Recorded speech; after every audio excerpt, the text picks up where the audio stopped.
Hello and welcome to another update live on NTN Morning Update.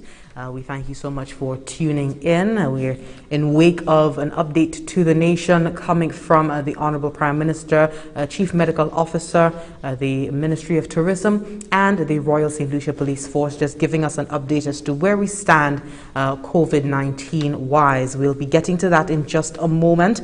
Also in the news today, we have more cases of COVID-19 to report. And the PAHO CMOS farmers stay afloat despite increased competition on the international market. We'll be hearing from Export St. Lucia addressing the concerns of some CMOS farmers as to reduced prices on the market.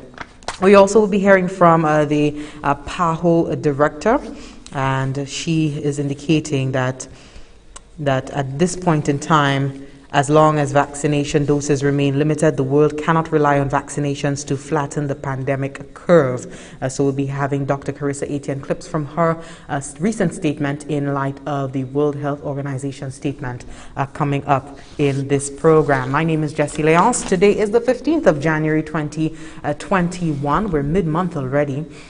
We do hope that you are adhering to the protocols. We do hope that you are keeping safe the kids going about to school. We do hope that you are equipping them with what they need. We hope that you have a good day today. But in the meantime, the latest updates from the government of St. Lucia coming up directly after this break. What does coronavirus have in common with love? Both are highly contagious. Spread love, not the virus. Like you, COVID-19 loves a lime, beach, river, or fed. Coronavirus is like these people who track every lime just to invade. The best way to put off invaders? Cancel the lime.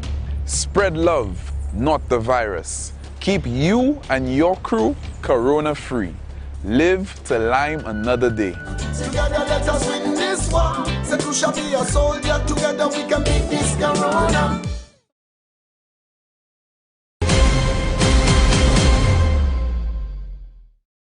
Thank you so much for staying with us. This is the Morning Update live on NTN. We have the latest developments coming to you from the government of St. Lucia, some news stories, as well as an important interview coming from Camden. We have the curriculum specialist for technology integration in studio with us this morning in the person of Mr. Jermaine Anthony to speak to us about the latest initiative on the part of the institution. Meantime, in an update to the nation coming from the Honorable Prime Minister, the Chief Medical Officer, the Ministry of Tourism's Permanent Secretary, and the Royal St. Lucia Police Force's Assistant Commissioner of Police, we did get out of that update to the nation last night that 60 cases have been registered from a COVID-19 approved accommodation site.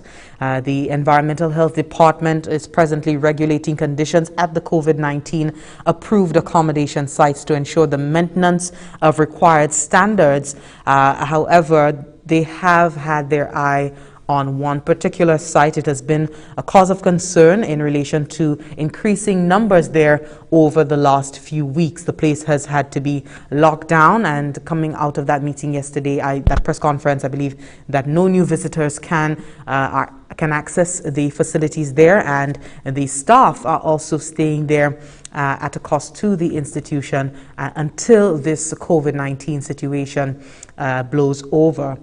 We have a clip from Dr. Sharon Belmar George speaking and addressing this situation at this particular accommodation site. During the period of November 23rd to present, we've noted 60 confirmed cases at that location, and this has led to urgent measures being implemented to contain and to manage the outbreak, with public health being our main priority.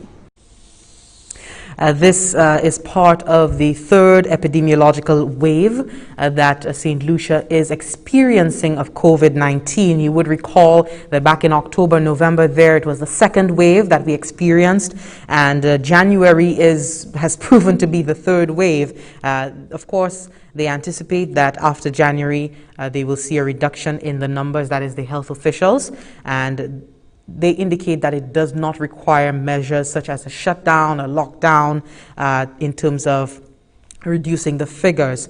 They have, however, increased contact tracers, increasing medical at the clinics, and also increased testing. So that is the indication from the chief medical officer on that. She did indicate that, they were not surprised by this third wave. I mean, they did indicate that following the last NEMAC meeting, and before Christmas, at the start of December, there was the indication that this was expected due to the increase in holiday travelers, the likelihood of even nationals, residents in St. Lucia, not complying fully to the COVID-19 protocols during the festive season. This was anticipated, and she said she knows the effectiveness of a shutdown. They acknowledge the effectiveness of a shutdown, but at the same time, it has to be balanced, and they are also learning from countries that have managed COVID-19 in a similar way, and that was in response to many persons who were calling for perhaps let's just close down the country until we see a significant reduction in the figures. But here's her response. 100% shutdown of country would be the fastest way to try to control COVID-19, but most countries around the world, when you discuss moving on, managing, living, surviving with COVID-19, the development of effective protocols and we have seen it within our management of cases where even though you have a positive case in an agency, in a workplace, with the use of the infection prevention control measures, the use of the face mask, maintaining the distance, you could reduce transmission. So you're able to, knowing how the virus is transmitted, create a balance where you're able to live with COVID and reduce transmission at the same time. And that was Chief Medical Officer Dr. Sharon Belmar George speaking during the update to the nation last night, live on NTN. She did also speak to, the increased cases overall, their plans, as I indicated, increased contact tracers, medicals at clinics, and testing.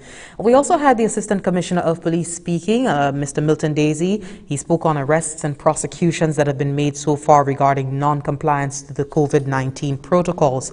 In terms of individual breaches from Christmas up until last week, he indicates that 323 persons were stopped for not wearing their masks and other breaches of not complying with social distancing, and most of these individuals were warned. In one instance, one was arrested for refusing to wear a mask. I believe that was in the south of the island, after being instructed to by a warden. So his refusal landed him in some hot water. He was arrested, taken to court, and fined $650 for not wearing a mask. The mandatory mask laws are in full effect. You don't want to end up on the wrong side of the law. Please ensure that when you're heading out, you're carrying a mask with you. 2, if one blows away in the wind, to ensure that you are adhering to the protocols and not facing any embarrassing situation potentially in the city or in public, at your place of work, etc. Also, we had the Assistant Commissioner of Police addressing the public transport situation. He did indicate that 83 minibus breaches were reported, and that was mainly coming from the stops in traffic checks happening. These persons were cautioned, and in some instances, the excess passengers on the bus, because it's only 10 persons that can be on a bus at any particular time, the excess passengers were made to disembark. They have indicated that, going forward, considering this third wave of the virus that we're experiencing here in St. Lucia, there will be a zero tolerance policy going forward for any infractions related to the emergency powers legislation. They indicate that it is the law. The mandatory mask laws are in full effect. Also, he did indicate that 8 persons were arrested and charged that is in terms of the bars and restaurants, for either opening after the time that they were supposed to, or having persons not complying to the protocols as per restaurants and bars.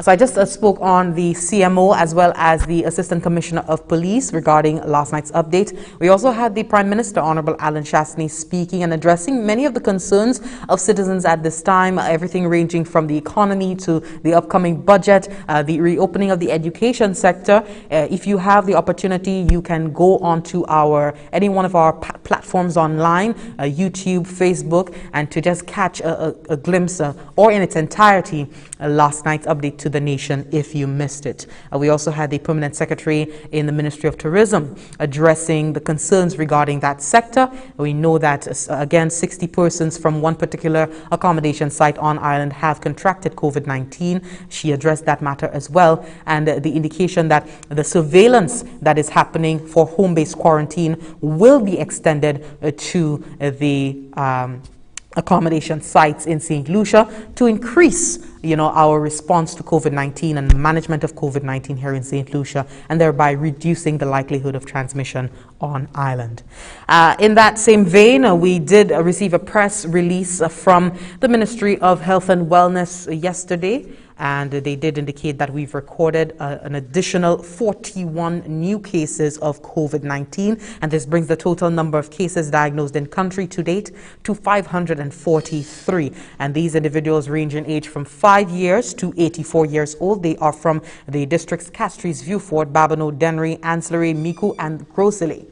So these are the areas that these individuals are from, and they were seen at respiratory clinics as per usual. These individuals assessed, tested, isolated upon having a positive test, and at present the contact tracing team is undertaking investigations as it relates to those cases. The Ministry of Health also reported 2 recoveries. You would recall the day before, 4 recoveries, over the weekend recoveries as well. There are currently 216 active cases, with one of them requiring critical care, and other active cases are stable. So that is the latest update from the Ministry of Health and Wellness. We encourage you to tune in to this evening's NTN nightly for the latest updates COVID-wise, and we'll also provide a comprehensive report on the happenings, what transpired during the update to the nation.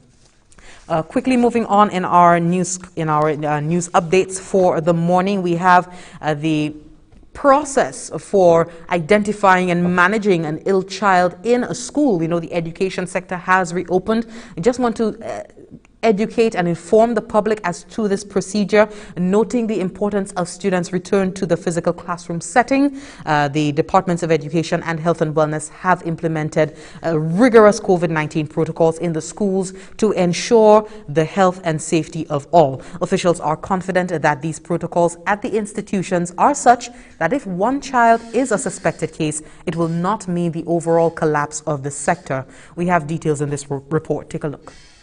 What to do if a child becomes sick at school? Staff of educational institutions have been briefed on the procedure for managing a suspected case within the student population. Should a child display signs or report symptoms of infectious illness consistent with COVID-19, he or she is to be immediately isolated in a designated isolation room until pickup. The parent or guardian is to be notified and will be responsible for picking up and transporting that child to a respiratory clinic for testing and evaluation. If their test results return negative, the child may return to school after their symptoms go away.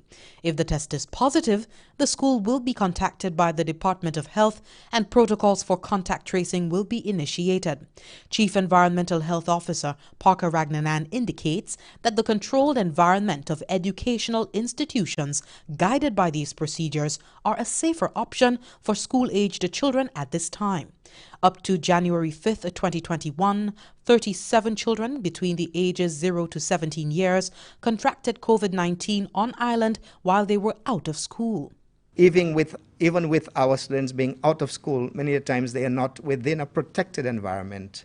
They are out there on the streets. You see them in groups, you see them on the beach, and they are exposed as well.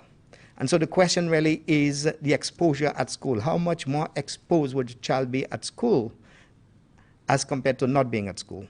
Ahead of the new term, school staff have been assured that any possible exposure of COVID-19 will be communicated to them and the wider school population, and a list of close contacts of the confirmed case will be drawn up starting from 2 days before development of symptoms. Close contacts will be notified, tested, and quarantined for 14 days. The classroom occupied by the confirmed case will be cleaned and disinfected, and the diagnosed student will be isolated according to protocols. He or she will be isolated until the symptoms clear up and a new PCR test result comes back negative. Only then will that student be able to return to school. Last October, all schools on island were closed when a Castries comprehensive student tested positive. Ragnanan suggests that it will take more than one positive test to shut schools again. You would remember the domino kind of effect that this one experience had on the island. The question is really, if there is a situation at one individual school, should every school on the island remain closed as a result? That is the question. And therefore, in all other business sectors, so we've had persons at different business places who have contracted the disease. But have we seen all businesses shut down on the island? So we need to look at it very, very carefully and take very strategic approaches in terms of how we do things. Health officials refer to evidence which shows that children are less likely than adults to be transmitters of disease and that child-to-child transmission is uncommon. For the Government Information Service, I am Jessie Leonce reporting. And speaking of the return to the classrooms, we did get the indication from the Honorable Prime Minister that, you know, the situation coming into 2021, as much as we would have loved to leave the pandemic behind in 2020, we still face the volatility of it in not knowing what is coming. And so there may be the likelihood that, you know, parents may need to encourage their children in terms of online learning. We have in studio Mr. Jermaine Anthony from CAMDU to speak to us about, you know, online learning guidelines for parents. So we do hope that you could stay tuned for the duration of the program to listen in on what he has to say with respect to that. In the meantime, we want to touch on an update from PAHO, that is the Pan American Health Organization, an indication from the director, Dr. Carissa Etienne, that as long as vaccination doses remain limited, the world cannot rely on vaccinations to flatten the pandemic curve. And while vaccination doses remain limited, the director noted that there are three priority areas that remain critical in controlling the spread of COVID-19 in the region. The first is to ensure equitable access to the tools, both new and old, to prevent and treat COVID-19. We must ensure that health workers have the protective gear and equipment that they need to do their job safely, and that every person who requires hospitalization can access the basic medications they need, ICU beds if that is necessary, to manage and treat the conditions. This is especially challenging as cases surge and supply chains are strained. With the arrival of vaccines, we must ensure not just that doses are produced quickly, but they are equitably delivered and swiftly across every country, regardless of income. This, Dr. Etienne explained, will require global and regional collaboration and solidarity with donors pitching in resources through mechanisms like the COVAX facility. Another priority is the quick action by leaders in the region to foster unity. This pandemic has taught us time and time again that leadership determines the effectiveness of a country's response. As we look to the year ahead, leaders will face difficult choices as we work to flatten the transmission curve.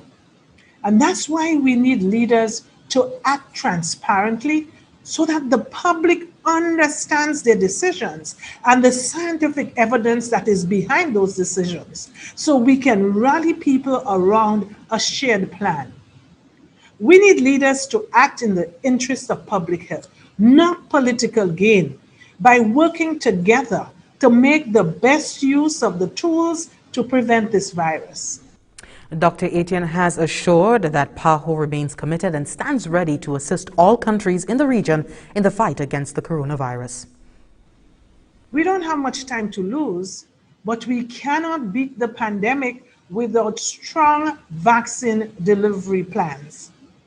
And that's why PAHO is working with every country in our region to help secure the vaccine doses that countries need to protect their populations. We're also providing support with vaccine demand planning, logistics and cold chain management, surveillance and information system strengthening, health worker training, and vaccine communication planning, among others.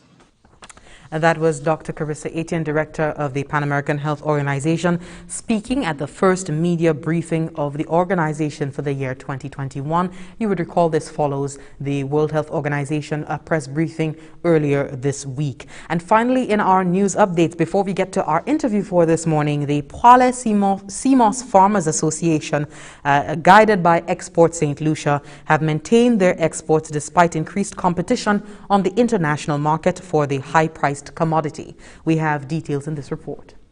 Export St. Lucia says the island's sea moss still attracts a higher price than any other sea moss on the market, despite increased competition from Latin America and other Caribbean territories. However, some sea moss farmers on island have noted with anxiety a reduction in rates per pound since more players have entered this mariculture business internationally.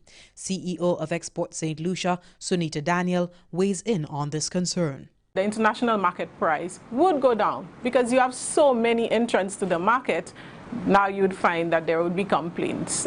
So they have to decide on their own whether for their business model they should continue exporting CMOS or not. What we want to advise persons is that the market for CMOS remains, the demand for CMOS remains. What you should not expect, and I don't think any business person should really expect, is to get abnormally high prices for your CMOS. Export St. Lucia works with the PAHO CMOS Farmers Association, and Daniel reports that the association maintains high standards in the market and turns a profit. We as a government agency have continued to work with our CMOS farmers. We continue to give them the support that they require. We continue working with them on their packaging, and we continue working with them on the quality of product. The farmers we work with are selling their CMOS and they're making a profit. She encourages private entities operating CMOS farms and exporting to submit a quality product. We've had a lot of persons not exactly doing what they're supposed to do in terms of maintaining the standards, in terms of how the branding and the packaging of the product is supposed to be done. So the farmers we work with know the standards. They know the branding, they know the packaging requirements. A lot of persons have entered the market, are doing their own thing, and so this is what would happen when they go on their own. The Export St. Lucia CEO laments that buyers have reported substandard CMOS coming from some private local entities that do not have any ties with her organization. This, she says, is impacting the sector's reputation. We know of persons who have exported substandard CMOS. We know distributors will send us pictures and tell us, this is the CMOS we're getting. We don't know those persons. These are persons, private individuals who have gone out and sold CMOS and doing their own thing, and the product is now, the product they're selling is so substandard that it's now affecting the entire St. Lucia CMOS brand. So we want to caution persons, if you're entering the business, to do it right. Daniel advises CMOS farmers who may have issues with production to seek guidance from the Department of Fisheries, and for branding assistance, Export St. Lucia. St. Lucia's is the first profitable cultivation of seaweeds in the Atlantic Ocean or the Caribbean Sea. For the Government Information Service, I am Jessie Leonce reporting. Well, that makes the latest updates coming from the government of St. Lucia. We are due for a break. When we come back, we get into our interview segment. We have Mr. Jermaine Anthony, Curriculum Specialist for Technology Integration from CAMDU, in studio to speak to us about online learning guidelines for parents. And despite the students returning to the classrooms, there are various options and ways in which the different institutions on island have done so. We know that online learning remains a critical component component of the learning experience for many of our students on island. And so when we come back from this break, we will speak to Mr. Anthony on how this is so and how parents can become more involved in that process. Stay with us. She's been watching, waiting, wondering when the sands of time will give way to a tide of change, and for yesterday and today to become a new tomorrow. For a time when her sun can kiss the cheeks of your loved one and her stars can twinkle in her honeymoon skies. When her earthly embrace will reassure and calm your soul. And her unique view can change your whole perspective. Proudly, she has risen to meet new challenges and to provide safe harbor to all who reach her shores. For her hopes and dreams still stand, shoulder to shoulder, a precious reminder of experiences yet to come. So, wherever your moments and memories take you, let her sense of adventure set you free. She is St. Lucia. Let her inspire you.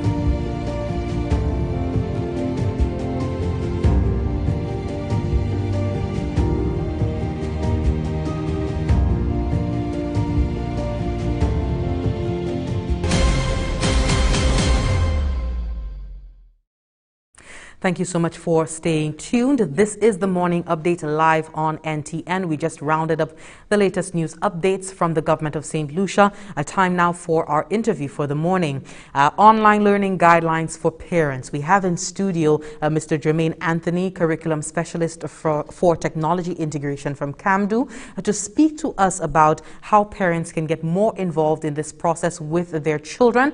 The school term has reopened with in-class instruction resuming. However, this does not mean the end of online learning. Good morning to you, Mr. Anthony. Good morning, Jesse, and thank you. Happy New Year. And thank you for the opportunity for giving us, the opportunity to speak to parents this morning. Absolutely. About online learning. We definitely appreciate you coming in, especially at this time when, persons are still not sure, of getting into the groove of the education, as with persons getting back into the classroom, the students getting back into the classrooms. Parents have some concerns. The fluidity of the pandemic still, we still need to have online learning at the ready. But by the release that you gave to me, it seems as if that online learning remains critical, because we're seeing some students on the option 2. The institutions have some days open, some days closed, so it still remains very relevant in our space. Yes, so you're right, online learning is here to stay. I think we can anticipate that learning is going to be more of a hybrid between the traditional that we've been acquainted with and the online modality. So for the past few weeks and months, we've engaged a lot of, all students across the island, whether it be from primary school or secondary school, tertiary, in this business of online learning. It's important to understand that while we've been doing this, that we've been learning a lot of lessons along the way. So part of the means we've been learning those lessons is through discussions, conversations, feedback that we've been getting with actual teachers, parents, and students themselves. And we felt that it is necessary for us to give our broader set of constituents, who are the parents, some kind of support, some sort of assistance in terms of how they can help their children. Let me just say that from the Department of Education's perspective, we are pleased with the efforts that teachers and administrators have been making so far.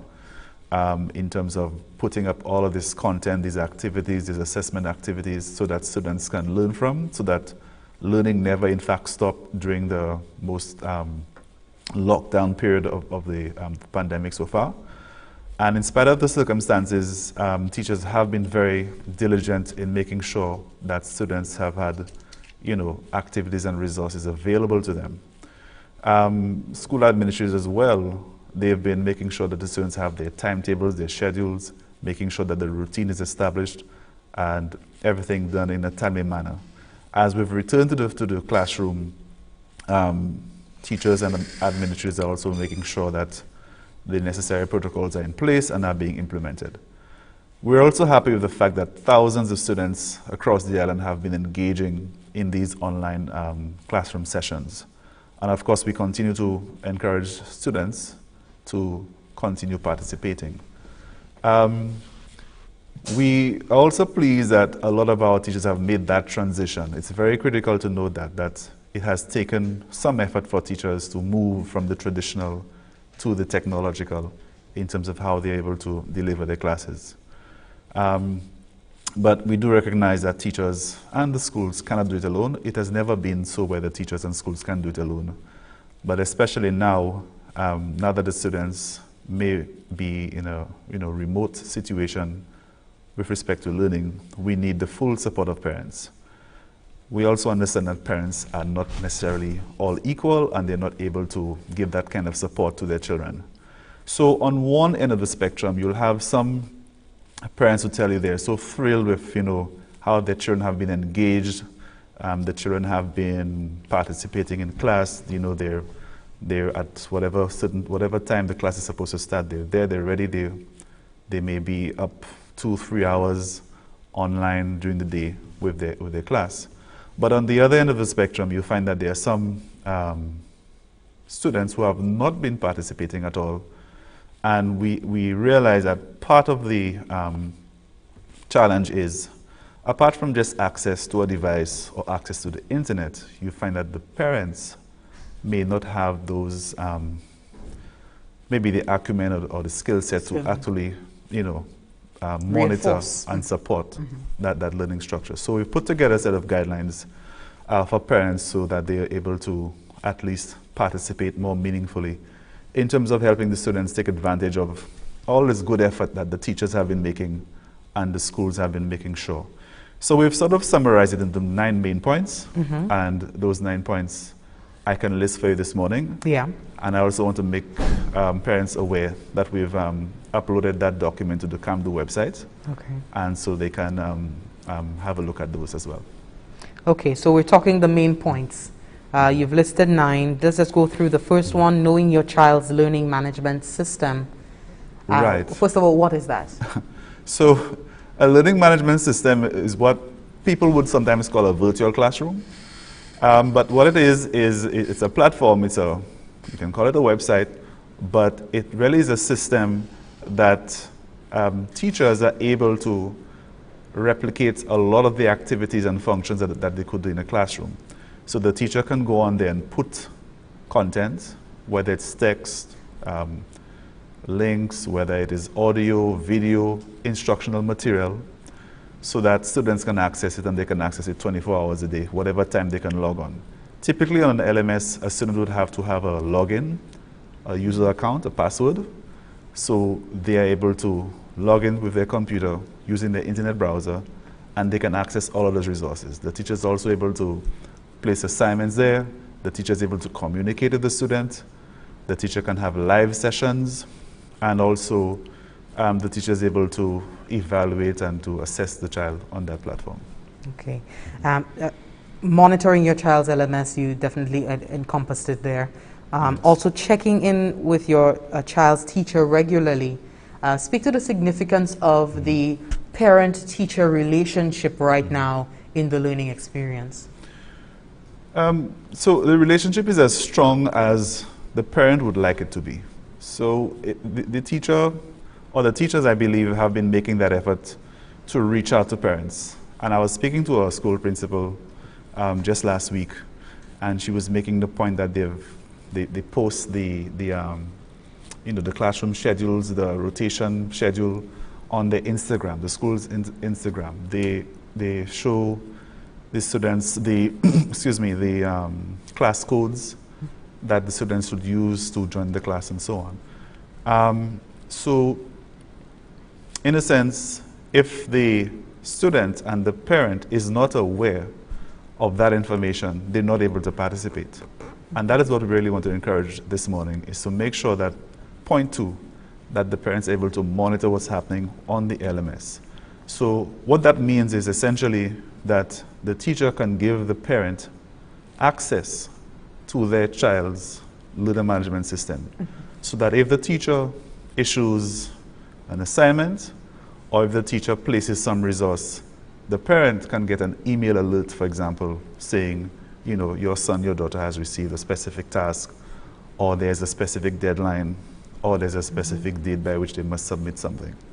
So that is in place in most cases where the school has a functioning LMS.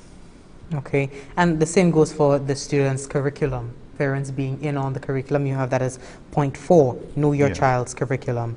Yeah, so let me just explain that a little bit, because the term curriculum might be a bit foreign to some parents.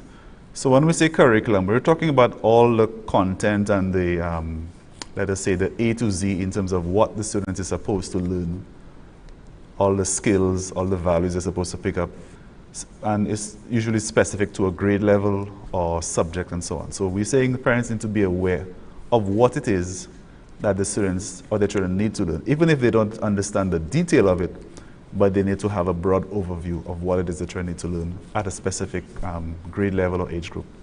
Okay. I see you have here as point 5, negotiating a sensible and reasonable routine. And I've been speaking to quite a few parents, and they've been indicating, you know, we've had enough time, quite a few months, to really look at the situation with the kids eating more, are they playing less, what is happening, are they more heavily on their devices? Just reinforce that point of, you know, having a level of structure similar to the school setting, where the kids will have a timetable in school to guide their day and to give them some degree of discipline in that regard. Okay, so as I've indicated, it's been a learning period for teachers, for schools, for the ministry, for parents.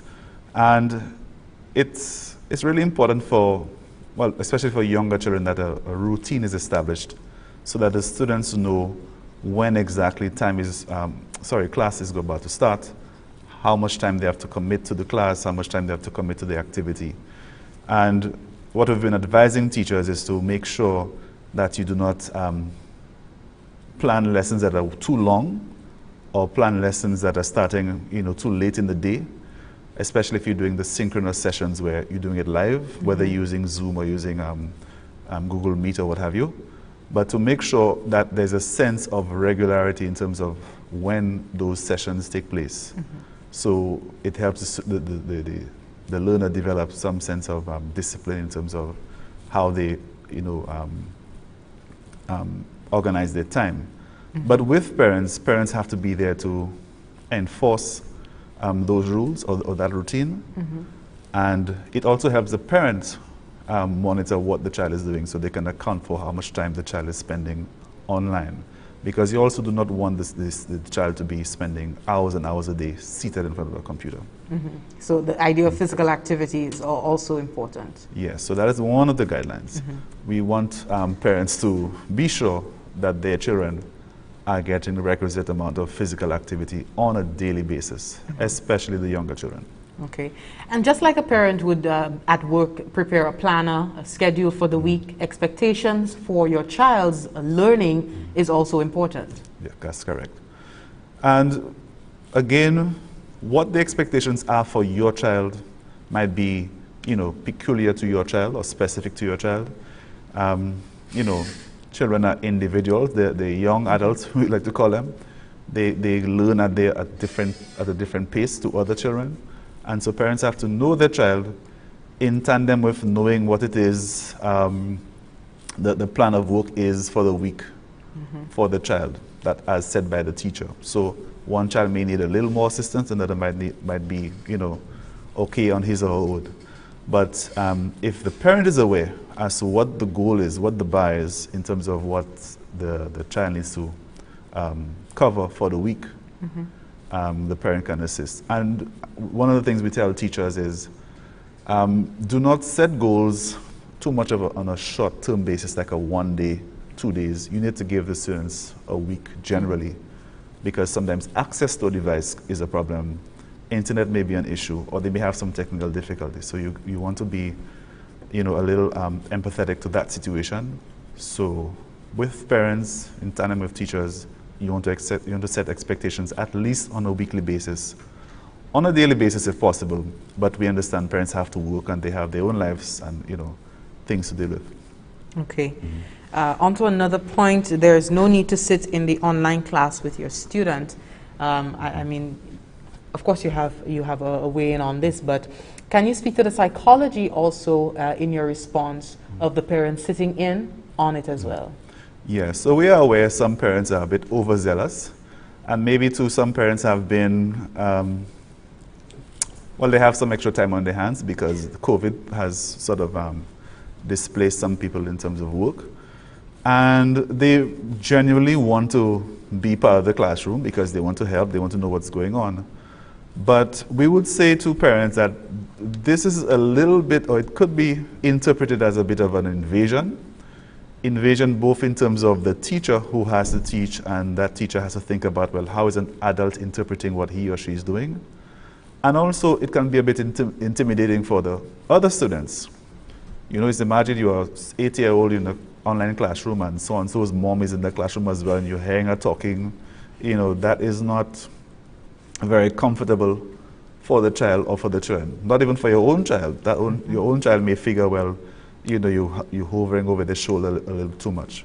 So no, what we are saying to parents is allow your child to have a sense of autonomy, a self-directedness. As long as the child is able to navigate the platform, they can use a computer, they should be able to manage. Okay. And also going back to the relationship with the teacher, being able to provide feedback, because that feedback loop is what is very critical in the child's development. Everybody aware of where this child is at and what the child needs to go forward.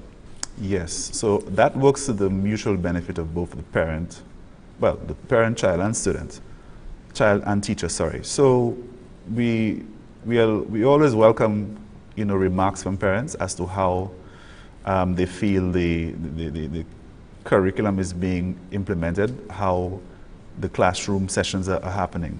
Now that is whether it is online or face-to-face, by the way. So we invite parents to, because at the end of the day, you want instruction to improve, you want the students to improve in terms of their performance and their understanding.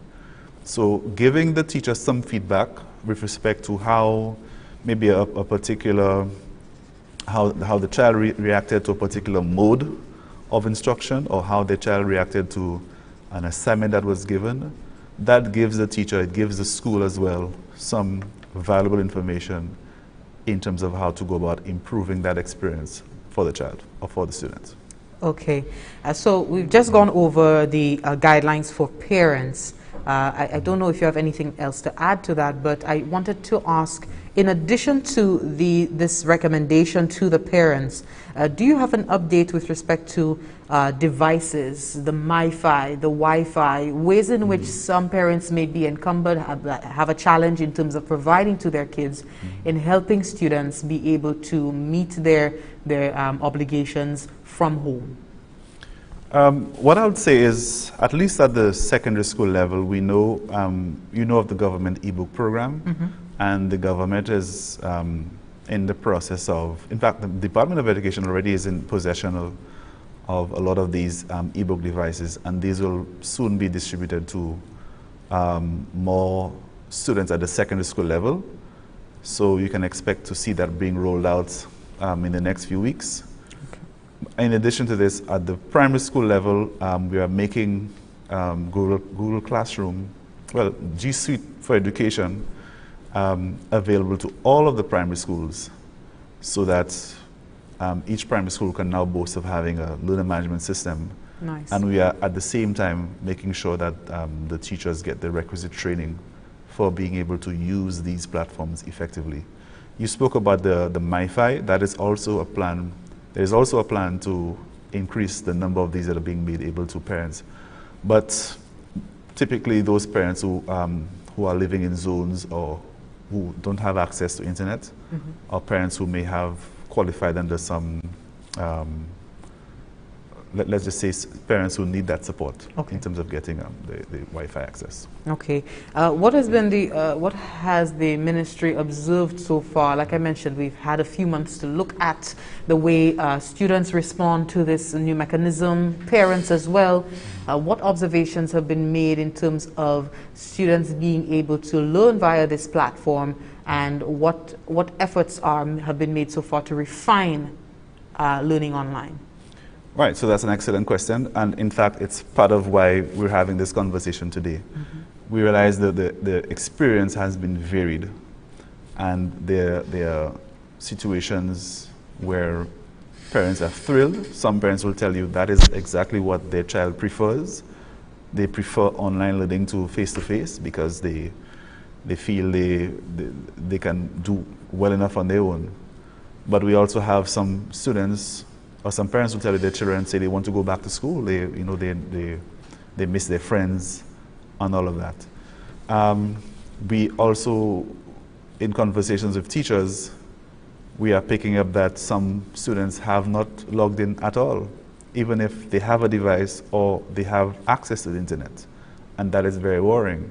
But that is not a majority, but it is still very worrying. So we are taking in these lessons. We are looking at how we can keep parents and students engaged throughout. And what I want to say is, no matter what the future holds in terms of how we go back to a normal, that online learning is here to stay, because it, at the end of the day, helps to augment what the teacher is able to do face-to-face in the classroom. So it is something parents are going to have to get used to. Students will have to lean on it as an additional support, and teachers are obviously going to have to adopt it as a part of their skill set in terms of their ability to instruct students moving forward. Okay, we've spoken quite a bit about parents. Yeah. Teachers now, what has been their experience in the last few months adapting? I could speak from mainly, I guess, anecdotal information. For my part, I think COVID kind of brought in a little bit of a blessing in terms of it accelerated most teachers' adoption of technology in the classroom, that whole idea. Teachers were very comfortable with their traditional means of doing things. And so we found that when we made available training opportunities for online learning, for technology in education, we had many, many more teachers volunteering and showed up for that training. And many more schools were asking the Ministry of the Department of Education for, support in that way, in that regard, both for training and for platforms that they could use. And so I think, moreover, we've had a very positive reaction from the schools, from the principals, from the teachers about being able to do things online. Because the teachers, at the end of the day, they have a relationship with their students. They feel for the students, they know that the students are missing out. And quite frankly, some of our teachers are competitive. They want their children to do well. And so they couldn't just sit idly by and let, the pandemic, prevent their students from learning. So they've made the effort for the most part. We know that some teachers are still struggling to come aboard, but I think maybe almost every teacher I've spoken to, they're very positive about what they can do going forward with the technology and being able to teach online. Wonderful. Final words for the morning? Final word, we'll still go back to the parents. I know because I used to be a teacher myself not too long ago, and there are some parents you just do not see. The teachers you do not see at the parent meeting, at the consultation with the teachers. You don't see them. And with the online situation, it is almost the same. There are some parents you don't see in terms of their support, their participation. There are teachers who have invited parents to their classrooms, because, for example, if you're using Google Classroom, you can do that very easily. Every parent who has a mobile or smartphone, be it Android or iPhone, has an email address.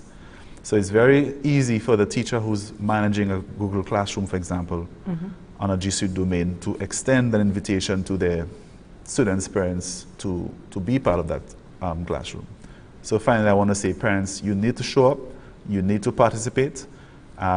Educating your child is not just solely the responsibility of the school or the state, it is your responsibility as well, so you need to be present in the education of your child, and we're making those guidelines available to you. Wonderful. Mr. Jermaine Anthony, a curriculum specialist for technology integration at CAMDU, I'd like to thank you so much for sitting in and briefing us, letting parents know how they can continue to be involved in their students, their children's lives as they pursue their education. Thank you so much. Thank you very much. Wonderful. Well, that's all the time we have for now for today, Friday, the 15th of January, 2021. This morning update, I leave you with an urgent public announcement coming from the Ministry of Equity, Social Justice, Local Government and Empowerment. It says the ministry wishes to inform the public of the extension of its public assistance program recertification exercise for clients within the Castries Basin, that is Castries Central, Castries East, North, South, Castries Southeast. All clients from the areas mentioned who have not been assessed and recertified are asked to visit the VG Sports Complex from Monday 18th January to Friday 29th January 2021 from 9 a.m. to 4 p.m. daily to do so. Please bring along a recent copy of your electricity and water bill, your national identification card and your public assistance card. New applicants will also be accommodated at the same venue during the same period. Again, the Ministry of Equity, Social Justice, Local Government and Empowerment wishes to inform the public of the extension of its public assistance program recertification exercise for clients within the Castries Basin, that is Castries Central, East, North, South and Castries Southeast. All of the clients from these areas mentioned who have not been assessed and recertified are asked to report to the VG Sports Complex from Monday 18th January to Friday 29th January 2021 from 9 a.m. to 4 p.m. daily to do so. Please bring a recent copy of your electricity and water bill, your national identification card and your public assistance card. New applicants will also be accommodated at the same venue during the same period. And that word coming there from the Ministry of Equity, Social Justice, Local Government and Empowerment Information Unit. I'd like to thank you so much for watching. Do enjoy the rest of your day. It's Friday, and we do hope that you have a safe and enjoyable weekend as well. Until next week, do keep safe. My name is Jessie Leon signing off for now. Cheers.